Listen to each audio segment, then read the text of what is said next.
Shri T Muhammad. T Muhammad ഈ വേദിയുടെ അടുത്തേക്ക് വരണമെന്ന് അറിയിച്ചിരിക്കുകയാണ്. MA അയ്യൂബ്.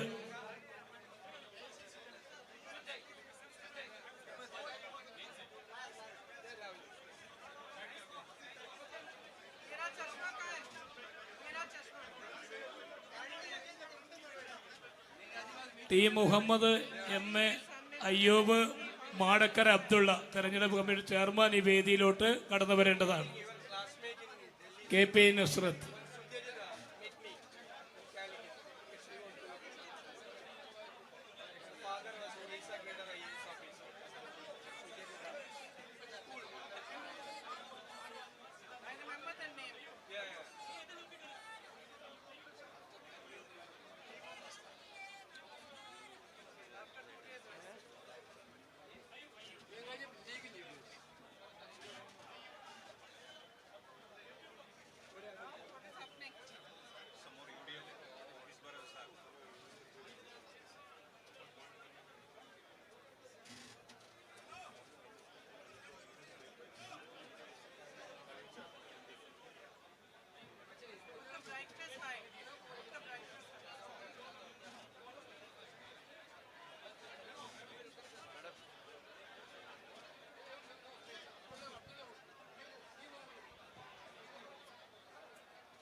പ്രിയമുള്ളവരെ, വയനാട് പാർലമെന്റ് ഉപതെരഞ്ഞെടുപ്പിൽ കന്നി അംഗമായി വയനാട്ടിലെ ജനവിധി തേടുന്ന നമ്മുടെയൊക്കെ Indira പ്രിയദർശിനിയുടെ ചെറുമകൾ,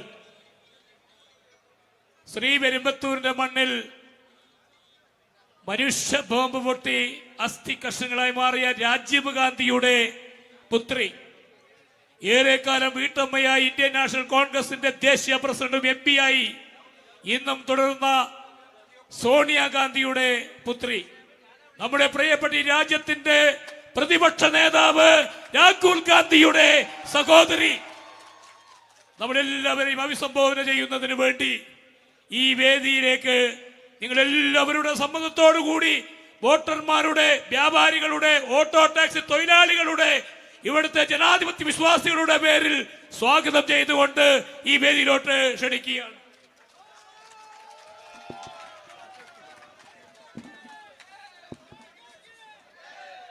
My dearest sisters and brothers, all my colleagues present on stage, Shri K.C. Venugopal ji, Shri Chennithala ji, and all my Kerala colleagues over here, and all my colleagues from Wayanad as well. I welcome all of you to this meeting, and I want to say how grateful I am for the immense love that all of you are giving me. എൻ്റെ ഏറ്റവും സ്നേഹമുള്ള സഹോദരന്മാരെ, Shri KC Venugopalji, Ramesh ചെന്നിത്തലജി, അതുപോലെ വേദിയിലുള്ള എൻ്റെ സഹപ്രവർത്തകരെ, വയനാട്ടിലുള്ള എൻ്റെ സഹപ്രവർത്തകരെ, നിങ്ങളോട് ഞാൻ പറയാൻ ആഗ്രഹിക്കുന്നു, നിങ്ങൾ എനിക്ക് നൽകുന്ന ഇത്രയും വലിയ സ്നേഹത്തിന് ഞാൻ എത്രമാത്രം നിങ്ങളോട് കടപ്പെട്ടിരിക്കുന്നു എന്ന് പറയാൻ ഞാൻ ആഗ്രഹിക്കുന്നു.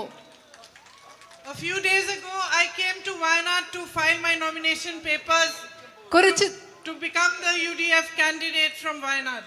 കുറച്ച് ദിവസങ്ങൾക്ക് മുമ്പ് ഞാൻ വയനാട്ടിൽ എൻ്റെ നാമനിർദ്ദേശ പത്രിക സമർപ്പിക്കാൻ, ഐക്യ ജനാധിപത്യ മുന്നണിയുടെ വയനാട്ടിലെ സ്ഥാനാർത്ഥിയാകാൻ വേണ്ട നാമനിർദ്ദേശ പത്രിക സമർപ്പിക്കാൻ വേണ്ടി ഞാൻ വയനാട്ടിൽ വന്നു.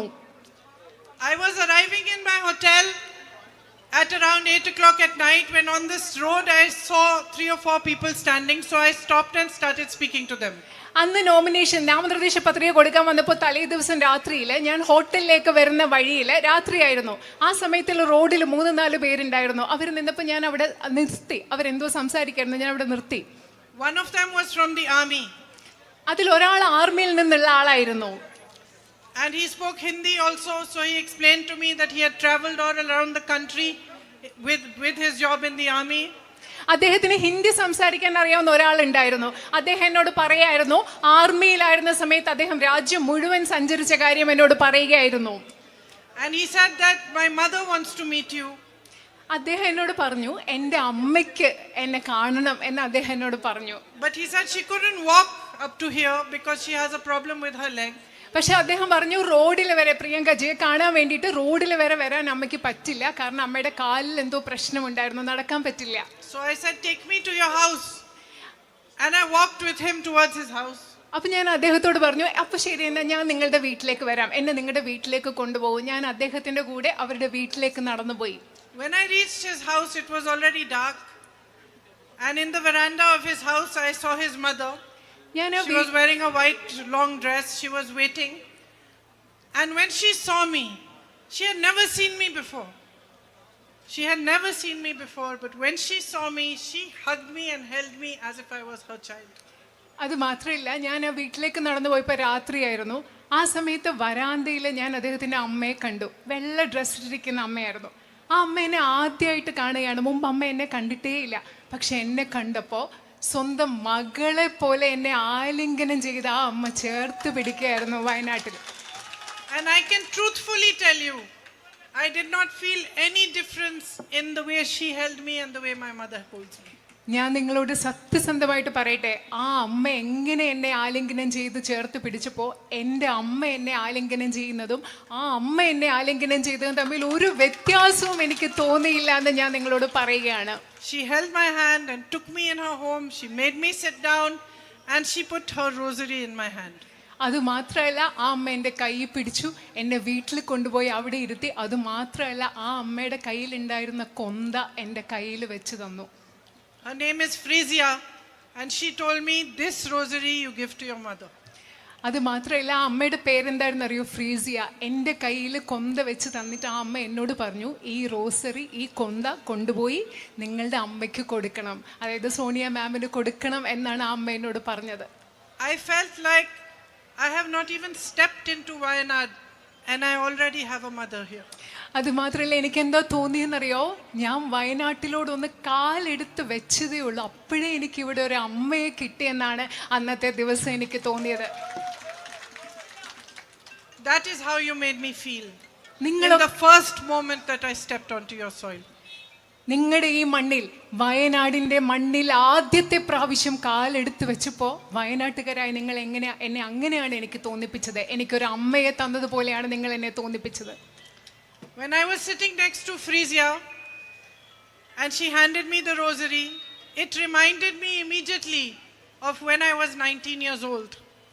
ഞാൻ ഫ്രേസിയ എന്ന് പറയുന്ന അമ്മയുടെ അടുത്തിരുന്നപ്പോൾ ആ അമ്മ എൻ്റെ കയ്യിൽ കൊന്ത തന്നപ്പോഴൊക്കെ ഞാൻ 19 വയസ്സ്, എനിക്ക് 19 വയസ്സുണ്ടായിരുന്ന ആ സമയത്തെക്കുറിച്ചാണ് ഞാൻ ആലോചിച്ചത്. My father had just died and maybe 6 or 7 months later, Mother Teresa had come to my house to meet my mother. എൻ്റെ അച്ഛൻ മരിച്ച സമയമായിരുന്നു.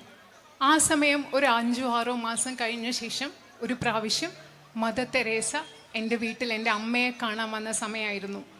I had fever, so I was lying down in my bed. I didn't go out of the room. ആ സമയത്ത് എനിക്ക് പനി പിടിച്ചിരിക്കുകയായിരുന്നു. അതുകൊണ്ട് ഞാൻ മദർ തെരേസ വന്നപ്പോൾ ഞാൻ കാണാൻ പോയില്ല, ഞാൻ എൻ്റെ റൂമിൽ തന്നെ ബെഡിൽ കിടക്കുകയായിരുന്നു. But she asked to see me and she came into my room and she sat by my bedside and she put her hand on my head. പക്ഷെ മദർ തെരേസ എനിക്ക് പോയി കാണാൻ പറ്റിയില്ല. പക്ഷെ എന്നെ കാണണമെന്ന് പറഞ്ഞ് ആ റൂമിൽ വന്നു. ഞാൻ കിടക്കുകയായിരുന്നു. അമ്മ എൻ്റെ തലയിൽ ഇങ്ങനെ കൈവച്ചു. And just like Frisia, she took my hand and she put her rosary in my hand. ഇപ്പോൾ കഴിഞ്ഞ പ്രാവശ്യം വയനാട്ടിൽ വന്നപ്പോൾ ഫ്രേസിയ എന്ന അമ്മ എൻ്റെ കയ്യിൽ ആ കൊന്ത വെച്ച് തന്നതുപോലെ അന്ന് മദർ തെരേസ എൻ്റെ കൈ പിടിച്ച് മദർ തെരേസയുടെ കയ്യിലിരുന്ന കൊന്ത എൻ്റെ കയ്യിൽ വെച്ച് തന്നു.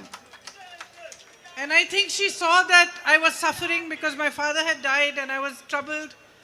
And she probably may have realized that maybe I had fever because I was suffering and I was sad.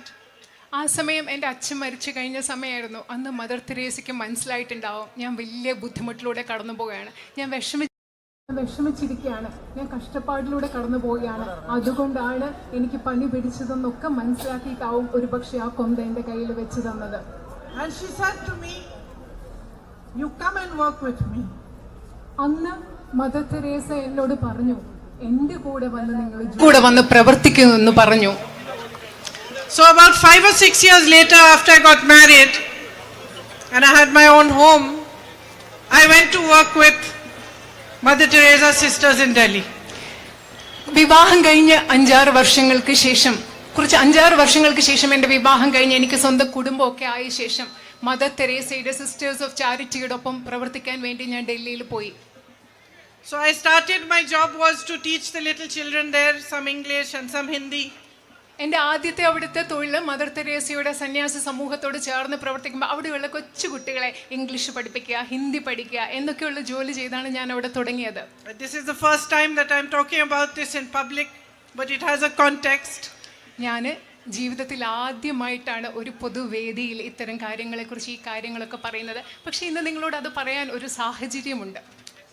So my job was to teach the children, but on Tuesdays we also cleaned the bathrooms, we washed and mopped the floors. I helped to cook the food sometimes.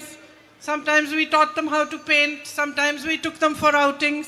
കുട്ടികളെ പഠിപ്പിക്കുകയായിരുന്നു എൻ്റെ ജോലി. പക്ഷെ ചില ദിവസങ്ങളിൽ എനിക്ക് പാചകം ചെയ്യേണ്ടി വരും. ചൊവ്വാഴ്ച ദിവസങ്ങളിൽ പാചകം ചെയ്യണം, അവിടെയൊക്കെ വൃത്തിയാക്കേണ്ടി വരും. കുട്ടികളെ ചിലപ്പോൾ പെയിന്റ് ചെയ്യാൻ പഠിപ്പിക്കേണ്ടി വരും, ചിലപ്പോൾ ഈ കുട്ടികളെ കൊണ്ട് പുറത്തു പോകേണ്ടി വരും. ഇതൊക്കെയാണ് അവിടെ ചെയ്തിരുന്നത്. And by working with them, I began to understand their suffering and their pain and what service means.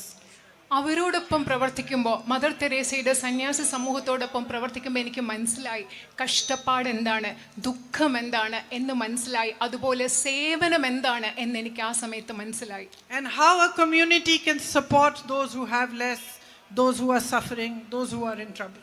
അതുപോലെ അന്ന് എനിക്ക് മനസ്സിലായി എങ്ങനെയാണ് ഒരു സമൂഹത്തിന് ഒരുമിച്ച് ചേർന്ന് നിന്നുകൊണ്ട് കഷ്ടപ്പെടുന്നവരെ, നമ്മളെക്കാൾ കുറച്ചുള്ളവരെ, ബുദ്ധിമുട്ടുള്ളവരെ എങ്ങനെയാണ് സഹായിക്കാൻ പറ്റുക എന്ന് എനിക്ക് മനസ്സിലായി. When I came here with my brother after the terrible landslide, കഴിഞ്ഞ പ്രാവശ്യം ചൂരൽ മലയിലെ ഏറ്റവും വലിയ അവിടുത്തെ ഉണ്ടായ ബുദ്ധിമുട്ടിന് ശേഷം, അവിടുത്തെ മണ്ണിടിച്ചിലിന് ശേഷം ഇവിടെ വന്നപ്പോൾ, എൻ്റെ സഹോദരൻ്റെ കൂടി വന്നപ്പോൾ അതെനിക്ക് മനസ്സിലായി. I immediately recognized the way the community came together to help people. ഇവിടെ വന്നപ്പോൾ എനിക്ക് പെട്ടെന്ന് മനസ്സിലായി എങ്ങനെയാണ് വയനാട്ടിലെ ഒരു സമൂഹം മുഴുവൻ ബുദ്ധിമുട്ട് അനുഭവിക്കുന്ന ജനങ്ങളെ സഹായിക്കാൻ വേണ്ടി ഒരുമിച്ച് വന്നതെന്ന്. I saw that each one of you, no matter what religion you were from, no matter what your profession was, each one of you did whatever you could to help the other. നിങ്ങൾ ഓരോരുത്തരും നിങ്ങളുടെ മതം എന്തായിക്കൊള്ളട്ടെ, നിങ്ങളുടെ തൊഴിൽ എന്തായിക്കൊള്ളട്ടെ, ആ സാഹചര്യത്തിൽ ബുദ്ധിമുട്ടുന്നവരെ കഷ്ടപ്പെടാൻ നിങ്ങൾ ആവുന്നത് നിങ്ങൾ ഓരോരുത്തരും ചെയ്തതാണ് എനിക്ക് കാണാൻ സാധിച്ചത്. Many times in situations like this where there are disasters, you also see human greed. You see people trying to be greedy or taking more away from those who are suffering. I never saw that over here. നിങ്ങൾക്കറിയാം, ഇതുപോലെയുള്ള പ്രകൃതിക്ഷോഭങ്ങൾ ഉണ്ടാകുമ്പോൾ പലയിടത്തും മനുഷ്യരുടെ അത്യാഗ്രഹം നമ്മൾ കാണാറുണ്ട്. മനുഷ്യർ പലതും മറ്റുള്ളവർക്ക് ആവശ്യമുള്ള കാര്യങ്ങൾ എടുത്തു പോകുന്നത് കാണാനുണ്ട്. പക്ഷേ ഞാനത് ഒരിക്കലും മനുഷ്യൻ അത്യാഗ്രഹത്തോടെ പെരുമാറുന്നത് ഞാൻ വയനാട്ടിൽ കണ്ടില്ല. Even the youngest of children who had lost their entire families had a lot of dignity. They talked to us, they spoke to us with dignity, with a certain inner pride, which made me proud of them. നിങ്ങൾക്കറിയാം, അത് മാത്രമല്ല, ഏറ്റവും ചെറിയ കുട്ടികൾ പോലും, ജീവിതത്തിൽ എല്ലാവരെയും നഷ്ടപ്പെട്ട ചെറിയ കുട്ടികൾ പോലും ഞങ്ങളോട് സംസാരിച്ചത് അന്തസ്സോടുകൂടിയാണ്. അവരുടെ ഉള്ളിൽ ആത്മാഭിമാനത്തോടു കൂടിയാണ് ഞങ്ങളോട് അവർ സംസാരിച്ചത്. അത് കണ്ടപ്പോൾ എനിക്ക് അവരെക്കുറിച്ച് വളരെയധികം അഭിമാനം തോന്നി. You are a courageous people. It's in your history. You fought against the British. You rose up when people were afraid to rise. നിങ്ങൾ വയനാട്ടിലെ ജനങ്ങൾ എന്ന് പറയുന്നത് ധൈര്യമുള്ള ജനങ്ങളാണ്. അത് നിങ്ങളുടെ ചരിത്രത്തിലുണ്ട്. നിങ്ങൾ ബ്രിട്ടീഷുകാർക്കെതിരെ എല്ലാവരും പൊടപെടുത്താൻ ഭയന്നപ്പോൾ നിങ്ങൾ ധൈര്യത്തോടെ പോരാടിയവരാണ് ഇവിടുത്തെ ജനങ്ങൾ. You have a beautiful, I would say, this whole, all your hills, your forests are so beautiful. I was flying over them today and I could see the river was looking like a silver string running through it. It was so beautiful. You have a beautiful land. നിങ്ങളുടെ വയനാട് എന്ന് പറയുന്നത് എന്ത് മനോഹരമായ ഒരു ഭൂമിയാണ്. നിങ്ങളുടെ മലകളും ഇവിടുത്തെ മരങ്ങളും ഒക്കെ. ഞാൻ ഇന്ന് വയനാട്ടിന് മുകളിലൂടെ പറഞ്ഞപ്പോൾ നദികൾ, ചെറിയ വെള്ളി രേഖകൾ പോലെ നദികൾ കാണുന്നു. വളരെ മനോഹരമായ ഒരു ഭൂമിയാണ് നിങ്ങൾക്ക് ഇവിടെ വയനാട്ടിലുള്ളത്. A rich history, the Arakal caves, and a history of harmony amongst people, where everyone from every religion lives in harmony and peace together. നിങ്ങൾക്ക് വളരെ സമ്പന്നമായ ഒരു ചരിത്രമുണ്ട്. ഇടയ്ക്കൽ ഗുഹകളൊക്കെ ചേർന്നിട്ടുള്ള സമ്പന്നമായ ഒരു ചരിത്രം. അത് മാത്രമല്ല, എല്ലാ മതങ്ങളിൽപ്പെട്ട ആളുകളും സൗഹാർദ്ദത്തോടു കൂടി ജീവിക്കുന്ന ഒത്തൊരുമയുടെ ഒരു പാരമ്പര്യവും ചരിത്രവും കൂടി വയനാട്ടിനുണ്ട്. You are an agricultural community that feeds the whole nation. നിങ്ങളൊരു കർഷക സമൂഹമാണ്. സമൂഹത്തിന് മുഴുവൻ, രാജ്യത്തിന് മുഴുവൻ അന്നം നൽകുന്ന കർഷക സമൂഹം. Your values are strong. You believe in equality, social justice. It is apparent everywhere. You are followers of Narayan Guruji. നിങ്ങളുടെ മൂല്യങ്ങൾ വളരെ ശക്തമാണ്. നിങ്ങൾ തുല്യതയിൽ വിശ്വസിക്കുന്നു, സാമൂഹിക നീതിയിൽ വിശ്വസിക്കുന്നു. കേരളത്തിലെ ജനങ്ങൾ ശ്രീനാരായണ ഗുരുവിന്റെ പിൻഗാമികളാണ്. അദ്ദേഹത്തിന്റെ ആശയങ്ങൾ ഉൾക്കൊള്ളുന്നവരാണ്. And you honor the teachings of all the religions of people who live here. അതുമാത്രമല്ല, ഈ നാട്ടിൽ ജീവിച്ചിരുന്ന മഹാന്മാരായ വ്യക്തികളുടെ എല്ലാ മതങ്ങളിലും ഉള്ളവരുടെ അവർ പഠിപ്പിച്ചത് എന്താണോ, ആശയങ്ങൾ എന്താണോ, അതിനെ നിങ്ങൾ ഓരോരുത്തരും ആദരിക്കുന്നു. How can I not be the proudest person in India today to have this opportunity to represent you? ഇന്ന് ഞാൻ എങ്ങനെയാണ് ഇന്ത്യയിലെ ഏറ്റവും അഭിമാനമുള്ള വ്യക്തിയായി മാറുന്നത്? വയനാടിനെ പ്രതിനിധീകരിക്കുക, വയനാട്ടിലെ ജനപ്രതിനിധിയാകുന്ന എന്നതിലൂടെ ഇന്ത്യയിലെ ഏറ്റവും അഭിമാനമുള്ള വ്യക്തിയായി എനിക്ക് മാറാതിരിക്കാൻ കഴിയുന്നത് എങ്ങനെയാണെന്ന്. If you elect me, it will be the greatest honor for me. നിങ്ങൾ എന്നെ നിങ്ങളുടെ ജനപ്രതിനിധിയായി തെരഞ്ഞെടുക്കുകയാണെങ്കിൽ എനിക്ക് കിട്ടുന്ന ഏറ്റവും വലിയ ആദരമായി ഞാൻ അതിനെ കണക്കാക്കും. You know the times we are living in, when there is a BJP government at the center. നിങ്ങൾക്കറിയാം, കേന്ദ്രത്തിൽ ഒരു BJP ഗവൺമെന്റ് അധികാരത്തിലിരിക്കുന്ന ഒരു കാലഘട്ടം, നമ്മൾ ജീവിക്കുന്ന കാലഘട്ടം എങ്ങനെയാണെന്ന് നിങ്ങൾക്കറിയാം. Where fear and mistrust and anger is spread amongst different communities. നമ്മുടെ രാജ്യത്തെ വിവിധ സമുദായങ്ങൾക്കിടയിൽ ഭയം, അതുപോലെ തന്നെ ദുരിതം, ദേഷ്യം, ഇതെല്ലാം പടർന്നു പിടിച്ചുകൊണ്ടിരിക്കുന്ന ഒരു കാലഘട്ടത്തിലാണ് നമ്മൾ ഇന്ന് ജീവിക്കുന്നത്. You have seen the attacks that take place on minorities. You have seen what's happened in Manipur. You have seen again and again the spread of anger, the spread of hatred by this government, concerted in a planned fashion. നിങ്ങൾ കാണുന്നുണ്ട് ഈ രാജ്യത്തെ ന്യൂനപക്ഷങ്ങൾക്കെതിരെ എന്തുമാത്രം അക്രമമാണ് നടന്നുകൊണ്ടിരിക്കുന്നത്. നിങ്ങൾക്കറിയാം എന്തുമാത്രമാണ് മണിപ്പൂരിൽ നടന്നുകൊണ്ടിരിക്കുന്നത്. എന്താണെന്നറിയാം. രാജ്യത്ത് മുഴുവൻ വെറുപ്പും വിദ്വേഷവും ഭയവും എങ്ങനെയാണ് ആസൂത്രിതമായി ഈ ഗവൺമെന്റ് നടപ്പിലാക്കിക്കൊണ്ടിരിക്കുന്നത്, പടർത്തിക്കൊണ്ടിരിക്കുന്നതെന്ന് നിങ്ങൾക്ക് കൃത്യമായി അറിയാം. The values of our constitution are constantly being subverted. നമ്മുടെ രാജ്യത്തെ ഭരണഘടനയുടെ മൂല്യങ്ങളെ നിരന്തരം അട്ടിമറിച്ചുകൊണ്ടിരിക്കുന്ന ഒരു കാലഘട്ടത്തിലാണ് നമ്മൾ ഇന്ന് ജീവിക്കുന്നത്. And policy after policy is made to favor the Prime Minister's friends rather than for the good of the public. പ്രധാനമന്ത്രിയുടെ സുഹൃത്തുക്കളെ സഹായിക്കുന്നതിന് വേണ്ടിയാണ് ഒന്നൊന്നായി ഈ രാജ്യത്തെ നയങ്ങൾ രൂപീകരിച്ചു കൊണ്ടിരിക്കുന്നത്. അത് ഈ രാജ്യത്തെ സാധാരണക്കാർക്ക് വേണ്ടിയുള്ള നയങ്ങളല്ല. There is no compassion for our farmers who toil in the heat and the dust day in and day out. There is no compassion for them. രാത്രിയും പകലിലും ഈ ചൂടിലും മണ്ണിലും പൊടിയിലും എല്ലാം കഷ്ടപ്പെടുന്ന നമ്മുടെ കർഷകരായ സഹോദരരോട് യാതൊരു അനുകമ്പയും അനുതാപവും ഈ ഗവൺമെന്റിനില്ല. There is no understanding of the traditions and no respect for the tribal peoples. Their lands are taken away and given away to big businessmen. നമ്മുടെ നാട്ടിലെ ആദിവാസികളുടെ പാരമ്പര്യത്തോട് ബഹുമാനമില്ല. അവരുടെ പാരമ്പര്യം എന്താണെന്ന് മനസ്സിലാക്കുന്നില്ല. അവരുടെ ഭൂമി എടുത്ത് ഈ രാജ്യത്തെ വൻകിട സമ്പന്നരായ വ്യവസായികൾക്ക് നൽകുകയാണ് ഈ ഗവൺമെന്റ് ചെയ്യുന്നത്. Here in Wayanad, you have a strong agricultural community. You grow coffee, rice, pepper, ginger, areca. നിങ്ങൾ ഇവിടെ വയനാട്ടിൽ വളരെ ശക്തമായ ഒരു കർഷക സമൂഹമുണ്ട്. നിങ്ങൾ കാപ്പി കൃഷി നടത്തുന്നു, നിങ്ങൾ ഇഞ്ചി കൃഷി നടത്തുന്നു, നിങ്ങൾ അതുപോലെ തന്നെ നിങ്ങൾ അടയ്ക്ക കൃഷി നടത്തുന്നു, നിങ്ങൾ നെൽകൃഷി നടത്തുന്നു. ഇതൊക്കെ ഇവിടെ നടക്കുന്നുണ്ട്. ഇഞ്ചി കൃഷി നടത്തുന്നുണ്ട്. Again and again the promises to give you MSP for your crops ring hollow. അത് മാത്രമല്ല, നിങ്ങൾക്ക് വീണ്ടും വീണ്ടും നിങ്ങളുടെ കാർഷിക വിലകൾക്ക് മിനിമം താങ്ങുവില നൽകാം എന്ന് പറയുന്ന വാഗ്ദാനം പൊള്ളയായ വാഗ്ദാനമാണ് വീണ്ടും വീണ്ടും നിങ്ങൾക്ക് നൽകിക്കൊണ്ടിരിക്കുന്നത്. Your tourism industry is strong, but so much more can be done to strengthen it further. നിങ്ങളുടെ വിനോദസഞ്ചാര വ്യവസായം എന്ന് പറയുന്നത് വളരെ ശക്തമാണ്. പക്ഷേ അതിനെ കൂടുതൽ ശക്തിപ്പെടുത്തുന്നതിന് ധാരാളം കാര്യങ്ങൾ ഇനിയും ചെയ്യേണ്ടതുണ്ട്. I see so many small shops, small businesses. All of you have suffered because of the government's policies. While you have to answer to them for GST and all sorts of taxes, and prices are rising, and my sisters find it difficult to move forward. Big businessmen flourish and they get all the benefits from the central government. നിങ്ങൾ ഇവിടെ ഇപ്പൊ ഞാൻ കാണുന്നുണ്ട്, സാധാരണ കൊച്ചു കൊച്ചു കടകളുണ്ട്, ചെറിയ ചെറിയ കച്ചവടക്കാരുണ്ട്. ചരക്ക് സേവന നികുതി പോലെയുള്ള നയങ്ങൾ കൊണ്ട് നിങ്ങൾക്ക് ധാരാളം ബുദ്ധിമുട്ടുണ്ട്. ഇവിടെയുള്ള എൻ്റെ സഹോദരിമാർ ജീവിതം മുൻപോട്ട് കൊണ്ടുപോകാൻ ബുദ്ധിമുട്ടുകയാണ്. അതേസമയം ഗവൺമെന്റിന്റെ നയങ്ങൾ എപ്പോഴും സഹായിക്കുന്നത് വലിയ ബിസിനസ്സുകാരെയും അവർ വളർന്നുകൊണ്ടിരിക്കുന്ന ഒരു സാഹചര്യത്തിലാണ് നമ്മൾ ഇന്ന് ജീവിക്കുന്നത്. Unemployment is at an all-time high in the country. നമ്മുടെ രാജ്യത്ത് തൊഴിലില്ലായ്മ ഏറ്റവും കൂടുതൽ വലിയ നിരക്കിലാണ് ഇന്നുള്ളത്. Parents work hard to educate their children, but they see no future for them. നമ്മുടെ മാതാപിതാക്കൾ സ്വന്തം കുഞ്ഞുങ്ങളെ പഠിപ്പിക്കാൻ വേണ്ടി വളരെയധികം കഷ്ടപ്പെടുകയാണ്. പക്ഷെ തങ്ങളുടെ കുഞ്ഞുങ്ങൾക്ക് ഒരു ഭാവി കാണാൻ അവർക്ക് സാധിക്കുന്നില്ല. You have a hub of sports here, and I know you love soccer, but your facilities are not good enough. They need to be improved.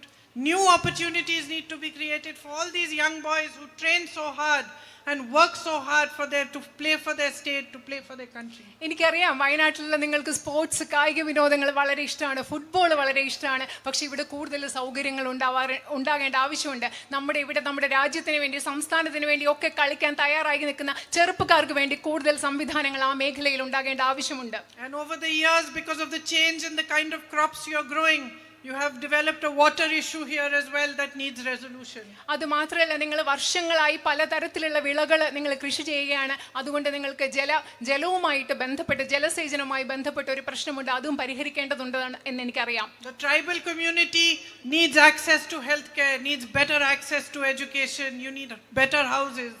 അതുമാത്രമല്ല, ഇവിടുത്തെ ആദിവാസി സമൂഹത്തിന് കൂടുതൽ ആരോഗ്യ മേഖലയിൽ കൂടുതൽ പ്രവേശിക്കാനുള്ള സംവിധാനങ്ങൾ ഉണ്ടാകണം, കൂടുതൽ മെച്ചപ്പെട്ട വിദ്യാഭ്യാസം ഉണ്ടാകണം, അതുപോലെ കൂടുതൽ മെച്ചപ്പെട്ട സൗകര്യങ്ങൾ ഉണ്ടാവണം. While I was coming here, some girls were standing outside their school. They stopped me and I asked them, what is the biggest thing that you think needs to be done? And they told me again about the medical college. ഞാൻ ഇങ്ങോട്ട് വരുമ്പോൾ വഴിയിൽ കുറച്ച് പെൺകുട്ടികൾ നിൽക്കുന്നുണ്ടായിരുന്നു. ഞാൻ അവരോട് സംസാരിച്ചിട്ട് അവരോട് ചോദിച്ചു, നിങ്ങളുടെ ഏറ്റവും പ്രധാനപ്പെട്ട ആവശ്യം എന്താണ്, ഏറ്റവും അത്യാവശ്യമായി ഇവിടെ ചെയ്യേണ്ട കാര്യം എന്താണെന്ന് ചോദിച്ചപ്പോൾ അവർ പറഞ്ഞ മറുപടി മെഡിക്കൽ കോളേജ് എന്നതാണ്. And how important healthcare services are. എനിക്കറിയാം ആരോഗ്യ പരിരക്ഷാ സംവിധാനങ്ങൾ എത്രമാത്രം പ്രധാനപ്പെട്ടതാണെന്ന് അറിയാം. I know my brother has been fighting for it and he has managed, at least with some pressure, to get some progress. But I promise you to fight as hard as him, if not harder, so that they should provide you with the facilities. എനിക്കറിയാം, എൻ്റെ സഹോദരൻ എന്നോട് അതിനെക്കുറിച്ച് പറഞ്ഞിട്ടുണ്ട്. വയനാട്ടുകാർക്ക് ഒരു medical college കിട്ടുന്നതിന് വേണ്ടി എൻ്റെ സഹോദരൻ ഒരുപാട് കഷ്ടപ്പെട്ടിട്ടുണ്ട്. പക്ഷേ അദ്ദേഹത്തിന് അതിൽ കുറച്ചെങ്കിലും പുരോഗതി ഉണ്ടാക്കാൻ സാധിച്ചു എന്ന് എനിക്ക് കരുതുന്നു. ഞാൻ എൻ്റെ സഹോദരൻ എത്രമാത്രം വയനാട്ടിലെ മെഡിക്കൽ കോളേജിന് വേണ്ടി പ്രവർത്തിച്ചു, അതുപോലെ ശക്തമായി നിങ്ങൾക്ക് മെഡിക്കൽ കോളേജ് ലഭ്യമാക്കാൻ ഞാൻ പ്രവർത്തിക്കുമെന്ന് നിങ്ങൾക്ക് ഉറപ്പ് നൽകുന്നു. Another gentleman stopped me on the road while coming here and he told me, he said, promise me that you are going to fight about the night ban, because I come from that side and I do not get leave of 2 days and I have to leave at 4 o'clock to be able to come through the forest. He said, promise me you will fight for it. And he said, promise that you will fight to find some resolution as much as can be done for the man and animal conflict that we are facing. അത് മാത്രമല്ല, ഞാൻ വഴിയിൽ വരുന്നപ്പോൾ മറ്റൊരാൾ എന്നെ അവിടെ പിടിച്ചു നിർത്തിയിട്ട് പറഞ്ഞു, എനിക്ക് ഉറപ്പ് നൽകൂ, എനിക്ക് വാഗ്ദാനം നൽകൂ, നിങ്ങളാൽ പറ്റുന്നത് ഇവിടുത്തെ യാത്രാ നിരോധനം ഇല്ലാതാക്കാൻ വേണ്ടി നിങ്ങളാൽ പറ്റുന്നത് ചെയ്യാം എന്ന് എനിക്ക് ഉറപ്പ് നൽകുന്നു. കാരണം എനിക്ക് 2 ദിവസത്തെ ലീവ് കിട്ടുന്നില്ല, കാട്ടിൽ കൂടെ വന്ന് തിരിച്ചു പോകാനുള്ള ലീവ് എനിക്ക് കിട്ടുന്നില്ല. അതുപോലെ നിങ്ങൾ എനിക്ക് ഉറപ്പ് നൽകുന്നു, ഉറപ്പ് നൽകണം, ഇവിടുത്തെ വന്യജീവി സംഘർഷം ഇല്ലാതാക്കാനും നിങ്ങൾക്ക് പറ്റുന്നത് പോലെ പ്രവർത്തിക്കാം എന്ന് എനിക്ക് ഉറപ്പ് നൽകണമെന്ന് ആ മനുഷ്യൻ എന്നോട് ആവശ്യപ്പെട്ടു. So I'm beginning to get an understanding of what are the real issues here and what are the things that are really close to your heart that you want resolution for. ഈ സംസാരത്തിൽ നിന്നൊക്കെ ഞാൻ മനസ്സിലാക്കി തുടങ്ങുകയാണ് വയനാട്ടുകാരുടെ പ്രശ്നങ്ങൾ എന്തൊക്കെയാണ്. നിങ്ങളുടെ മനസ്സിനോട് അടുത്ത് നിൽക്കുന്ന ഏറ്റവും പ്രധാനപ്പെട്ടതായി പരിഹരിക്കേണ്ട നിങ്ങളുടെ പ്രശ്നങ്ങൾ എന്താണെന്ന് ഞാൻ മനസ്സിലാക്കി തുടങ്ങുകയാണ്. But this is just the beginning for me. I want to come to you, I want to meet you, understand from you, my sisters standing here, my brothers, my farmer brothers, my tribal brothers and sisters. I want to hear from you directly what are your concerns, how we should work towards it and find solutions together with you. പക്ഷേ ഇതെനിക്കൊരു തുടക്കം മാത്രമാണ്. ഞാൻ ഇവിടെ നിൽക്കുന്ന നിങ്ങളോട്, ഇവിടെ നിൽക്കുന്ന എൻ്റെ സഹോദരങ്ങൾ, ഇവിടെ എൻ്റെ സഹോദരിമാർ, അതുപോലെ തന്നെ കർഷകരായ എൻ്റെ സഹോദരൻ, അതുപോലെ ആദിവാസികളായ സഹോദരൻ, നിങ്ങളുടെ ഓരോരുത്തരുടെയും അടുത്ത് വന്ന് സംസാരിച്ച് നിങ്ങളുടെ പ്രശ്നങ്ങൾ എന്താണെന്ന് മനസ്സിലാക്കണമെന്ന് എനിക്ക് ആഗ്രഹമുണ്ട്. I understand what my responsibility is. When I see you all standing here and you have come here to hear me speak, I know that you are coming here out of love for my brother also. എനിക്ക് എൻ്റെ ഉത്തരവാദിത്വം എന്താണെന്ന് കൃത്യമായി അറിയാം, വ്യക്തമായി അറിയാം. നിങ്ങളെല്ലാവരും ഇവിടെ വന്ന് ഇന്ന് സ്നേഹത്തോടു കൂടി എന്നെ കേൾക്കാൻ വന്നു നിൽക്കുമ്പോൾ എനിക്കറിയാം നിങ്ങളിവിടെ വന്നു നിൽക്കുന്നത് എൻ്റെ സഹോദരനോടുള്ള സ്നേഹം കൂടി കൊണ്ടാണെന്ന് എനിക്ക് വളരെ നന്നായി അറിയാം. I am his sister. I know what a heavy heart he had when he had to leave you. ഞാൻ അദ്ദേഹത്തിൻ്റെ സഹോദരിയാണ്. നിങ്ങളെ Venuji is laughing, he also knows. നിങ്ങളെ വയനാട്ടിലെ മണ്ഡലം ഉപേക്ഷിക്കേണ്ടി വന്നപ്പോൾ, വയനാട്ടിലെ ജനങ്ങളിൽ നിന്ന് മാറി നിൽക്കേണ്ടി വന്നപ്പോൾ അദ്ദേഹത്തിൻ്റെ മനസ്സിൽ എത്രമാത്രം ദുഃഖമുണ്ടായിരുന്നു എന്ന് എനിക്കറിയാം. വേണുജി ചിരിക്കുകയാണ്, കാരണം അദ്ദേഹത്തിനും അതിനെപ്പറ്റി അറിയാം. You gave him love when everybody had turned their back on him. എല്ലാവരും അദ്ദേഹത്തിനെതിരെ തിരിഞ്ഞപ്പോൾ വയനാട്ടിലെ നിങ്ങൾ ഓരോരുത്തരും അദ്ദേഹത്തിന് സ്നേഹം നൽകി. It is you, each one of you, each one standing here, each person who lives in Wayanad, every brother, every sister, every child, every mother, every father who gave him the courage to walk 4,000 kilometers and travel another 4,000 kilometers across this country for unity and peace. അത് മാത്രമല്ല, ഇത് നിങ്ങൾ ഓരോരുത്തരുമാണ്.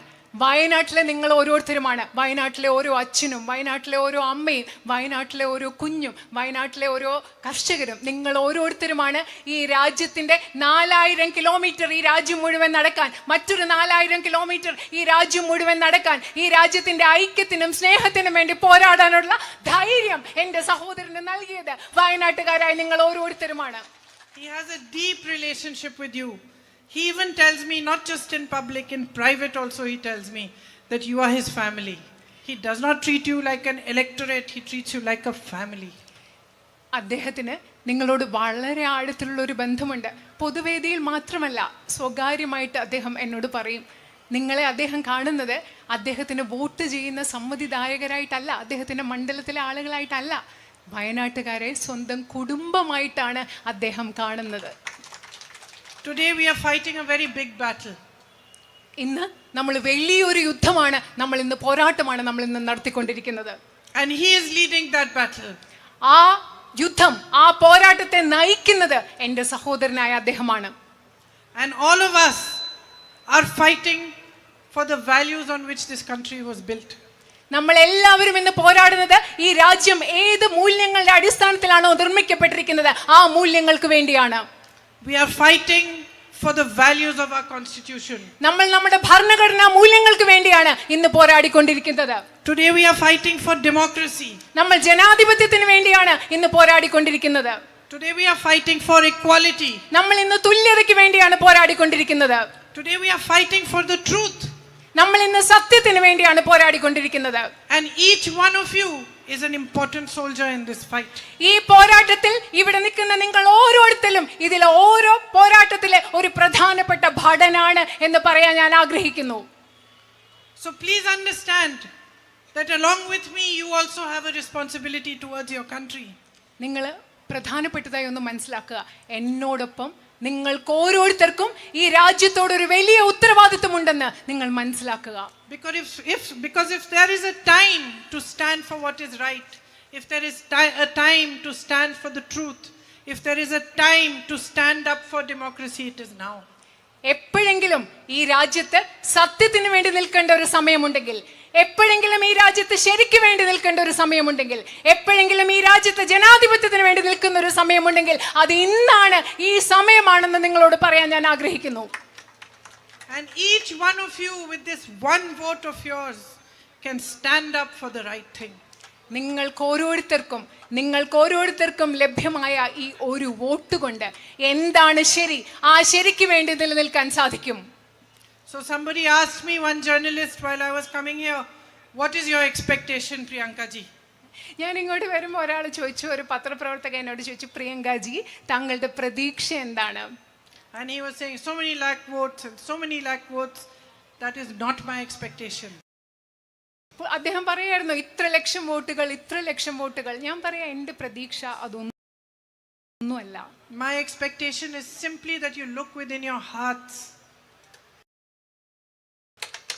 എൻ്റെ പ്രതീക്ഷ എന്ന് പറയുന്നത്, എൻ്റെ ഒരേ ഒരു പ്രതീക്ഷ എന്ന് പറയുന്നത്, നിങ്ങൾ നിങ്ങളുടെ ഹൃദയങ്ങളിലേക്ക് തിരിഞ്ഞു നോക്കണം എന്നതാണ് എൻ്റെ ഒരേ ഒരു പ്രതീക്ഷ. And you recognize what is happening around you today, and you recognize that this is the time where your vote has to go for democracy, for peace, for equality, for India. അതുമാത്രമല്ല, നിങ്ങൾ നിങ്ങളുടെ ചുറ്റും നടക്കുന്ന കാര്യങ്ങൾ എന്താണെന്ന് തിരിച്ചറിയണം. നിങ്ങൾ മനസ്സിലാക്കണം, ഈ സമയം എന്ന് പറയുന്നത് നിങ്ങളുടെ വോട്ട് ജനാധിപത്യത്തിന് വേണ്ടി പോകേണ്ടതാണ്, തുല്യതയ്ക്ക് വേണ്ടി പോകേണ്ടതാണ്, നിങ്ങളുടെ രാജ്യത്തിന് വേണ്ടി, നിങ്ങളുടെ ഇന്ത്യക്ക് വേണ്ടി ചെയ്യേണ്ടതാണ് നിങ്ങളുടെ വോട്ട് എന്ന് നിങ്ങൾ തിരിച്ചറിയേണ്ട സമയമാണിത്. As far as I am concerned, if you choose to elect me as your member of parliament, I can promise you this: I will work as hard for you as I possibly can. ഞാൻ നിങ്ങളോട് ഒരു കാര്യം പറയട്ടെ, നിങ്ങൾ എന്നെ നിങ്ങളുടെ പ്രതിനിധിയായി തിരഞ്ഞെടുക്കുകയാണെങ്കിൽ ഈ കാര്യം എനിക്ക് ഉറപ്പ് നൽകാൻ സാധിക്കും. എനിക്ക് പറ്റുന്ന അത്രയും, എനിക്ക് സാധ്യമായ അത്രയും നിങ്ങൾക്ക് വേണ്ടി കഷ്ടപ്പെടാൻ, കഠിനാധ്വാനം ചെയ്യാൻ ഞാൻ തയ്യാറാണെന്ന് ഞാൻ നിങ്ങൾക്ക് ഉറപ്പ് നൽകുന്നു. I will stand side by side with you and I will fight for your issues. I will raise your voice in parliament. I will do everything in my power to help you resolve what your issues are. നിങ്ങളുടെ ഒപ്പം നിന്നുകൊണ്ട് നിങ്ങളുടെ പ്രശ്നങ്ങൾ ഈ പാർലമെന്റിൽ ഉയർത്തുവാൻ, നിങ്ങളുടെ ശബ്ദമാകുവാൻ എനിക്ക് സാധ്യമായതെല്ലാം ചെയ്യും എന്ന് ഞാൻ നിങ്ങൾക്ക് ഉറപ്പ് നൽകുന്നു. I will fight for the young people of Wayanad, especially for my young girls, for my sisters, for a strong and independent future for all of you. ഞാൻ വയനാട്ടിലെ യുവജനതയ്ക്ക് വേണ്ടി ഞാൻ പോരാടും. അത് മാത്രമല്ല, വയനാട്ടിലെ എൻ്റെ ചെറുപ്പക്കാരികളായ സഹോദരിമാർക്ക് വേണ്ടി, എൻ്റെ സഹോദരിമാർക്ക് വേണ്ടി, അവർക്ക് സ്വതന്ത്രമായ ഒരു ഭാവി ഉറപ്പാക്കുന്നതിന് വേണ്ടി ഞാൻ പോരാടുമെന്ന് നിങ്ങൾക്ക് ഉറപ്പ് നൽകുന്നു. If you give me your trust, I will not let you down. നിങ്ങൾ നിങ്ങളുടെ വിശ്വാസം എനിക്ക് നൽകുകയാണെങ്കിൽ നിങ്ങൾക്ക് മുൻപിൽ നിങ്ങളെ ഞാൻ ഒരിക്കലും പരാജയപ്പെടുത്തുകയില്ല എന്ന് ഞാൻ ഉറപ്പ് നൽകുന്നു. So I hope to see you again soon. And I hope that if you do elect me as your MP, you will be happy with me and you will see that I will not let you down. അത് മാത്രമല്ല, ഞാൻ നിങ്ങളെ വളരെ വേഗം അടുത്ത് തന്നെ കാണാമെന്ന് വിചാരിക്കുന്നു. നിങ്ങളെ നിങ്ങളുടെ MP ആയി പാർലമെന്റ് ജനപ്രതിനിധിയായി നിങ്ങൾ എന്നെ തിരഞ്ഞെടുക്കും. നിങ്ങൾ എന്നോട് തിരഞ്ഞെടുക്കുന്നതിൽ നിങ്ങൾ സന്തുഷ്ടരായിരിക്കുമെന്ന് വിശ്വസിക്കുന്നു. നിങ്ങൾ എന്നെ വിശ്വസിക്കുമെന്നും ഒരിക്കലും ഞാൻ കാരണം നിങ്ങൾക്ക് ബുദ്ധിമുട്ടുണ്ടാവില്ല എന്ന് ഞാൻ വിശ്വസിക്കുന്നു. I am most grateful for the love you have given me. Even in this 1.5 hours since I have landed here and I have reached your meeting, I have got nothing but love for you. And no matter what, that love will always be reciprocated in my heart and I will always be here for you. Thank you. നിങ്ങൾ എനിക്ക് നൽകിയ സ്നേഹത്തിന് ഞാൻ വളരെയധികം, വീണ്ടും പറയാണ്, വളരെയധികം കടപ്പെട്ടിരിക്കുകയാണ്. ഇവിടെ വന്നിട്ട് ഇങ്ങോട്ട് വന്ന 1.5 മണിക്കൂർ എനിക്ക് നിങ്ങൾ സ്നേഹം മാത്രമേ തന്നിട്ടുള്ളൂ. എല്ലാ കാലത്തും എൻ്റെ ഹൃദയത്തിൽ ആ സ്നേഹമുണ്ടാകും. എന്ത് സംഭവിച്ചാലും ഞാൻ ആ സ്നേഹം നിങ്ങൾക്ക് തിരിച്ചു തരും. നിങ്ങളുടെ കൂടെ ഞാൻ ഉണ്ടായിരിക്കും എന്ന് ഉറപ്പ് നൽകുന്നു. നന്ദി. Thank you.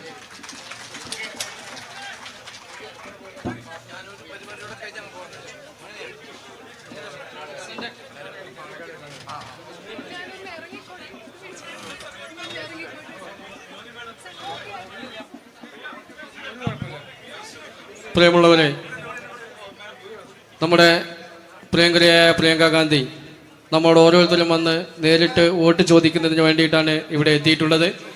അവർ നിങ്ങളോട് വോട്ട് ചോദിച്ചുകൊണ്ട് അവരുടെ പാർലമെൻറ്റിലേക്ക് വൻ ഭൂരിപക്ഷത്തോടുകൂടി അയക്കണമേ എന്ന് അഭ്യർത്ഥിക്കാൻ വേണ്ടി വന്നതാണ്. നിങ്ങൾ ഓരോരുത്തരും നൽകിയ സ്വീകരണത്തിന്, ഇത്ര വലിയൊരു സ്വീകരണത്തിന് മീനങ്ങാടി കമ്മിറ്റിയുടെ, UDF കമ്മിറ്റിയുടെ അഗാധമായ നന്ദി എല്ലാവർക്കും വേണ്ടി അർപ്പിക്കുകയാണ്. ജയ് UDF.